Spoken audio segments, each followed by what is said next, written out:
Hare Krishna, Radhe Radhe. Welcome to my channel. आशा करती हूँ आप अच्छे होंगे, स्वस्थ होंगे और मंगल में होंगे। आप सभी को पिटौरी अमावस्या की ढेर सारी शुभकामनाएं। आज इस वीडियो में मैं आपको बहुत ही सुंदर पावन पवित्र कथा सुनाने वाली हूँ, जिसको सुनने मात्र से सभी मनोकामनाएं पूर्ण हो जाती हैं। बोली लक्ष्मी नारायण भगवान की जय। बोली शंकर पार्वती मैया कार्तिक संग गणेश जी की जय। एक बार भगवान श्री कृष्ण से पक्षीराज गरुड़ ने पूछा, हे प्रभु, पृथ्वी पर लोग अपने मृत पितरों का श्राद्ध करते हैं, उनकी रुचि का भोजन ब्राह्मणों को आदि को कराते हैं, पर क्या पितृलोक से पृथ्वी पर आकर श्राद्ध में भोजन करते हैं? पितरों को किसी ने देखा भी है? भगवान श्री कृष्ण कहते हैं कि हे गरुड़, तुम्हारी शंका का निवारण करने के लिए मैं देवी सीता के साथ हुई घटना को सुनाता हूँ। सीता जी ने पुष्कर तीर्थ में अपने ससुर आदि 3 पितरों को श्राद्ध में निमंत्रण ब्राह्मणों के शरीर में देखा था। वह कथा सुनो। भगवान श्री कृष्ण कहते हैं कि हे गरुड़, यह तो तुम्हें ज्ञात ही होगा कि श्री राम और अपने पिता दशरथ की आज्ञा के बाद वन गमन कर रहे थे। साथ में देवी सीता भी थी। बाद में श्री राम को यह पता लग चुका था कि उनके पिता उनके वियोग में शरीर त्याग चुके हैं। जंगल जंगल घूमते सीता जी के साथ श्री राम ने पुष्कर तीर्थ की भी यात्रा की। अब यह श्राद्ध का अवसर था। ऐसे में पिता का श्राद्ध पुष्कर में हो, इससे श्रेष्ठ क्या हो सकता है। तीर्थ में पहुंचकर उन्होंने श्राद्ध की तैयारी आरंभ की। श्री राम ने स्वयं ही विभिन्न शाक, फल एवं अन्य उचित खाद्य सामग्री एकत्रित किए। जानकी जी ने भोजन तैयार किया। उन्होंने एक पके हुए फल को सिद्ध करके श्री राम जी के सामने उपस्थित किया। श्री राम जी ने ऋषियों और ब्राह्मणों को सम्मान सहित आमंत्रित किया। श्राद्ध कर्म में दीक्षित श्री राम की आज्ञा से स्वयं दीक्षित होकर सीता जी ने उस धर्म का सम्यक और उचित पालन किया तथा सारी तैयारियां संपन्न हो गई। अब श्राद्ध में आने वाले ऋषियों और ब्राह्मणों की प्रतीक्षा थी। उस समय सूर्य आकाश मंडल के मध्य पहुंच गए और कुतुब मुहूर्त यानी दिन का 8वां मुहूर्त अथवा दोपहर हो गई। श्री राम ने जिन ऋषियों को आमंत्रित किया था वे सभी आ गए थे। श्री राम जी ने सभी ऋषियों और ब्राह्मणों का स्वागत और आदर सत्कार किया तथा भोजन करने के लिए आग्रह किया। ऋषियों और ब्राह्मणों को भोजन हेतु आसन ग्रहण करने के बाद जानकी अन्न परोसने के लिए वहां आई। उन्होंने कुछ भोजन बड़े ही भक्ति भाव से ऋषियों के समक्ष पत्तों की बनी थाली पर परोसा। वे ब्राह्मणों के बीच भी गईं, पर अचानक ही जानकी जी भोजन करते ब्राह्मणों और ऋषियों के बीच से निकली और तुरंत वहां से दूर चली गईं। सीता जी लताओं के मध्य छिपकर जा बैठी। यह क्रियाकलाप श्री राम देख रहे थे। सीता के इस कृत्य से श्री राम कुछ चकित हो गए। फिर उन्होंने विचार किया कि ब्राह्मणों को बिना भोजन कराए साध्वी सीता लज्जा के कारण कहीं चली गई होंगी। सीता जी एकांत में जा बैठी थी। फिर श्री राम जी ने सोचा, अचानक इस कार्य का क्या कारण हो सकता है। अभी यह जानने का समय नहीं है। जानकी जी से इस बात को जानने से पहले मैं इन ब्राह्मणों को भोजन करा लूं, फिर उनसे इस बात का कारण पूछूंगा। ऐसा विचार कर श्री राम जी ने स्वयं उन ब्राह्मणों को भोजन कराया। भोजन के बाद ऋषियों को विदा करते समय भी श्री राम जी के मस्तक में यह बात रह रहकर क्रोध रही थी कि सीता ने ऐसा अप्रत्याशित व्यवहार क्यों किया। उन ब्राह्मणों के चले जाने पर श्री राम जी ने अपनी प्रियतमा सीता जी से पूछा, ब्राह्मणों को देखकर तुम लताओं की ओट में क्यों छुप गई थी? यह उचित नहीं जान पड़ा। इससे ऋषियों के भोजन में व्यवधान हो सकता था। वे कुपित भी हो सकते थे। श्री राम बोले कि हे सीते, तुम्हें तो ज्ञात है कि ऋषियों और ब्राह्मणों को पितरों के प्रतीक माना जाता है। ऐसे में तुमने ऐसा क्यों किया? इसका कारण जानने की इच्छा है। मुझे मुझे शीघ्र बताओ। श्री राम के कहने पर सीता जी मुंह नीचे कर सामने खड़ी हो गई और अपने नेत्रों से आंसू बहाती हुई बोली, हे नाथ, मैंने यहाँ जिस प्रकार का आश्चर्य देखा उसे आप सुने। इस श्राद्ध में उपस्थित ब्राह्मणों की अगली पंक्ति में मैंने 2 महापुरुषों को देखा जो राजा जैसे प्रतीत हो रहे थे। ऋषियों ब्राह्मणों के बीच सजे धजे राजा दशरथ राजा महाराजा जैसे महापुरुषों को देख मैं अचरज में थी। तभी मैंने उनके आपके पिताश्री के दर्शन किए। वह भी सभी की तरह राजश्री वस्त्रों और आभूषणों से सुशोभित थे। आपके पिता को देखकर मैं बिना बताए एकांत में चली गई थी। मुझे न केवल लज्जा का बोध हुआ वरन मेरे विचार में कुछ और भी आया। तभी निर्णय लिया कि हे प्रभु, पेड़ों की छाल बलकल और मृग चर्म धारण करके मैं अपने ससुर के सम्मुख कैसे जा सकती थी। मैं आपसे यह सत्य ही कह रही हूँ। अपने हाथ से राजा को मैं वह भोजन कैसे दे सकती थी जिसके दासों के भी दास कभी वैसा भोजन नहीं करते। मिट्टी और पत्तों आदि से बने पात्रों में उस अन्न को रखकर मैं उन्हें कैसे देती। मैं तो वही हूँ जो पहले सभी प्रकार के आभूषणों से सुशोभित रहती थी और आपके पिताश्री मुझे वैसी ही स्थिति में देख चुके थे। आज मैं इस अवस्था में उनके सामने कैसे आती। इससे उनके मन को भी दुख होता। मैं उनको दुखी नहीं देख सकती थी। क्या यह कहीं से उचित होगा। इन सब कारणों से हुई लज्जा के कारण मैं वापस हो गई और किसी की दृष्टि ना पड़े इसलिए सघन लताओं में जा बैठी। गरुड़ जी बोले, हे भगवान, आपकी इस कथा से मेरी शंका का उचित निवारण हो गया कि श्राद्ध में पितृगण साक्षात प्रकट होते हैं और वे श्राद्ध का भोजन करने वाले ब्राह्मणों में उपस्थित रहते हैं।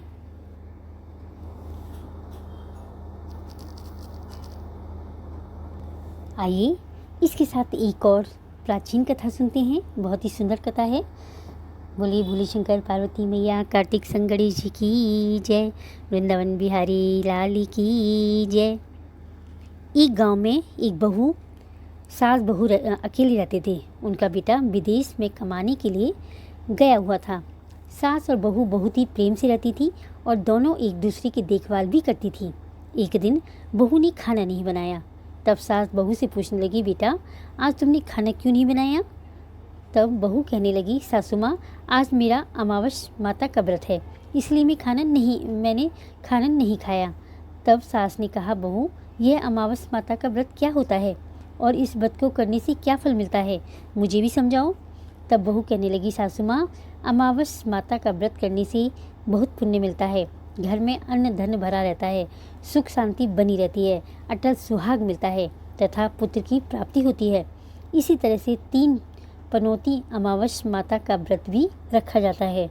इस व्रत में हर वर्ष अलग अलग खाना खाया जाता है और भगवान विष्णु के मंदिर में चढ़ावा चढ़ाया जाता है या फिर किसी ब्राह्मण को दान दक्षिणा दी जाती है।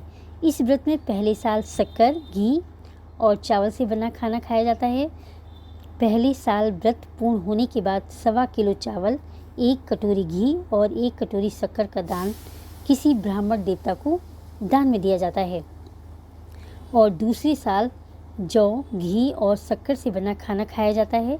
इसी तरह जब दूसरे साल का व्रत पूर्ण हो जाए तब 1.25 किलो जौ, 1 कटोरी घी और 1 कटोरी शक्कर किसी मंदिर में चढ़ाया जाता है या किसी ब्राह्मण को दान दिया जाता है। तीसरे साल गुड़, तिल और घी से बने व्यंजन खाने चाहिए।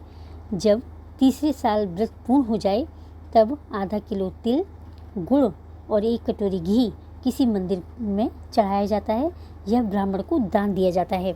सासू माँ, इसी ही 3 पनौती अमावस्या का व्रत कहा जाता है। फिर बहू बताने लगी, माँ जी, इस व्रत का संकल्प लेने के बाद इसे पूरा करना जरूरी होता है। अगर पूरा नहीं कर सकते तब घर परिवार में झगड़ा, अशांति हो जाती है।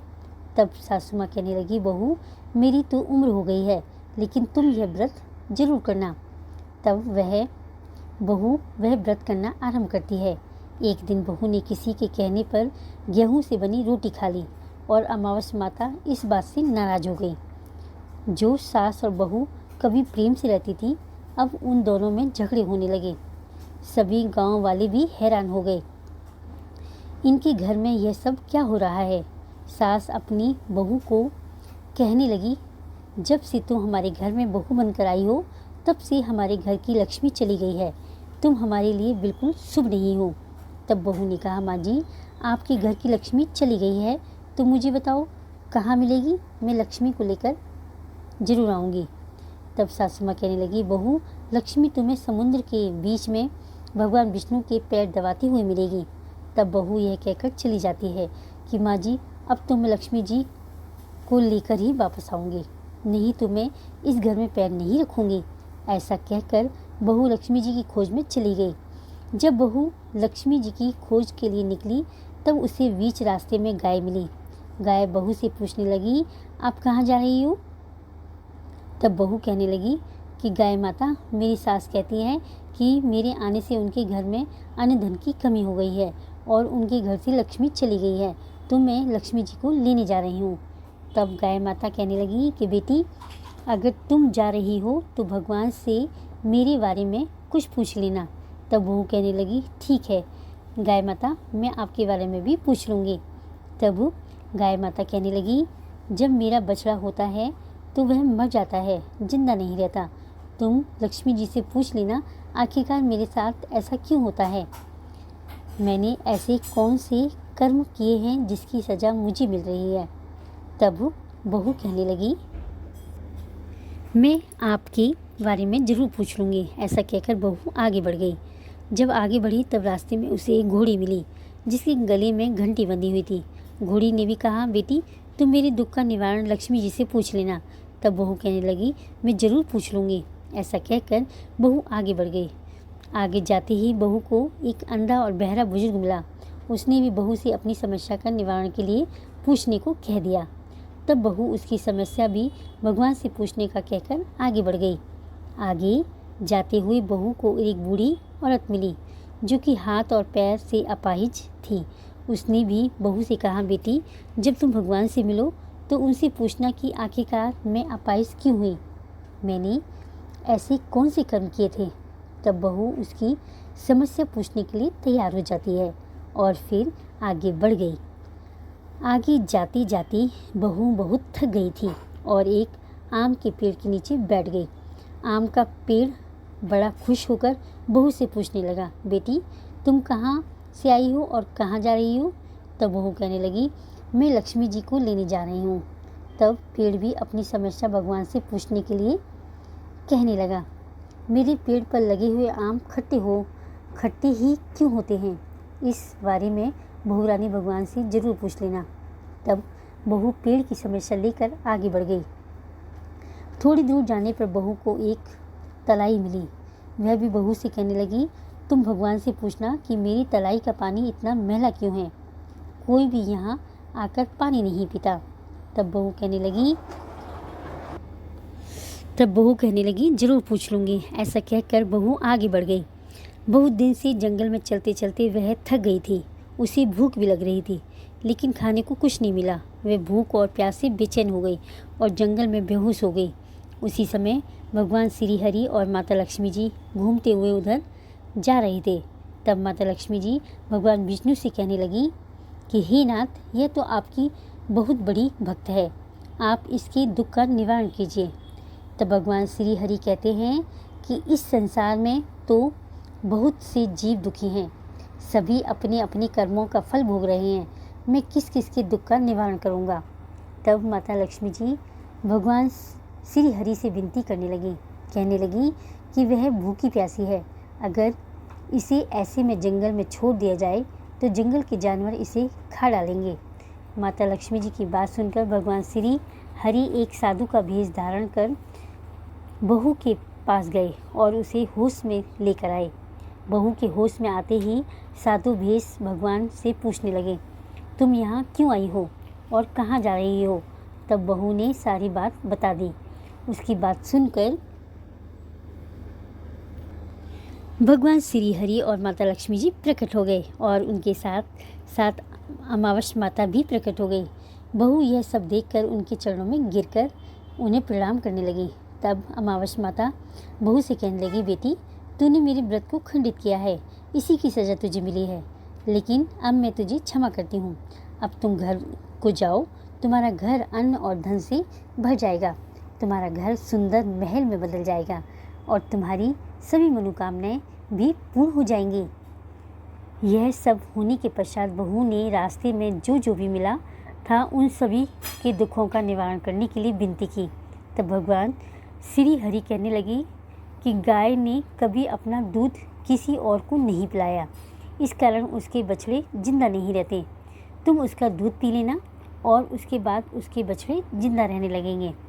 और घोड़ी पिछले जन्म में आटा पीसने वाली महिला थी। वह किसी को आटा पीस कर नहीं देती थी, इसीलिए उसके गले में चक्की के पार्ट बने हुए हैं। तुम उसके पार्ट खोल देना, वह बिल्कुल ठीक हो जाएगी। और वह बुजुर्ग कभी भगवान के मंदिर नहीं गया, ना ही कभी उसने भगवान के भजन सुने। तुम उसे ले जाकर मंदिर में के दर्शन करवा देना, इससे वह ठीक हो जाएगा। अपाहिज महिला ने कभी अपनी जवानी में दान पुण्य नहीं किया, इसलिए उसकी यह सज़ा मिली है। तुम उससे कुछ भी दान करवा देना तो उसकी विकलांगता दूर हो जाएगी। और वह आम का पेड़, उसने तो कभी अपने पेड़ के आम किसी बच्चे को खाने को नहीं दिए, इसी कारण उसके सभी आम खट्टे होते हैं। अब तुम उस पेड़ का आम खा लेना, फिर उसके बाद से उस पेड़ के मीठे आम आने लगेंगे। और तलाई का पानी पिछले जन्म में देवरानी जिठानी थी, वह हमेशा आपस में झगड़ा करती थी, इसलिए उसका पानी मैला है। तुम उसका पानी पी लेना तो वह तलाई शुद्ध हो जाएगी, फिर लोग वहाँ आकर पानी पीने लगेंगे।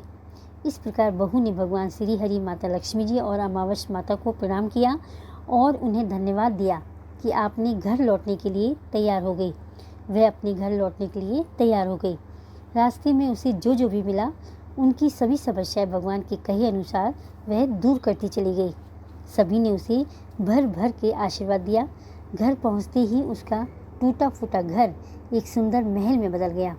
उसके घर में अन्न और धन के भंडार भर गए। अब बहू ने सासू माँ से कहा, सासू माँ, आपने तो सच में कहा था कि मैं आपके लिए शुभ नहीं हूँ। मेरे जाने से ही आपके घर में लक्ष्मी आ गई। तब आप यहाँ रहें, मैं मरने जा रही हूँ। तब सास ने कहा, बेटी, यह सब तुम्हारे अमावस माता के व्रत के करने का फल ही हमें मिला है। तुम यहीं पर रहो, अब तुम यहाँ से कहीं नहीं जाओगे। इस प्रकार सास और बहू खुशी खुशी रहने लगे। और फिर एक दिन सास का बेटा भी विदेश से वापस लौट आया। घर में जब उसने खूब अन्न धन दौलत, धन के भंडार देखे, तब उसकी माँ ने सारी बात अपने बेटे को बताई। और इस प्रकार वे लोग खुशी खुशी रहने लगे और तीनों मिलकर अमावस माता के व्रत रखने लगे। बोलिए अमावस माता की जय हो।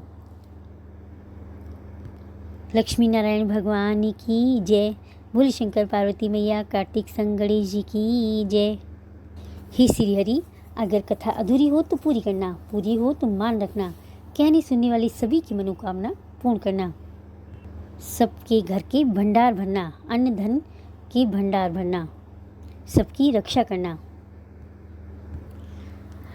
अगर वीडियो अच्छी लगी हो तो लाइक करें, कमेंट करें, मीनूज़ लाइव चैनल को सब्सक्राइब करें। मिलते हैं एक नई वीडियो के साथ। हरे कृष्णा, राधे राधे।